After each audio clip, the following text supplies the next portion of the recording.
विश्वं दर्पणदृश्यमाननगरी तुल्यं निजान्तर्गतम्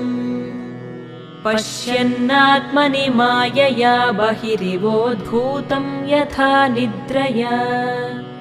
यः साक्षात् कुरुते प्रबोधसमये स्वात्मानमेवाद्वयम् तस्मै श्रीगुरुमूर्तये नमः इदं श्रीदक्षिणामूर्तये तस्मै श्रीगुरुमूर्तये नमः इदं श्रीदक्षिणामूर्तये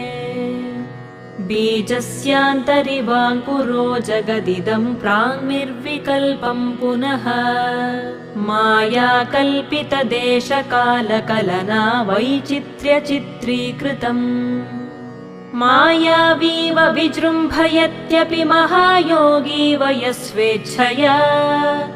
तस्मै श्रीगुरु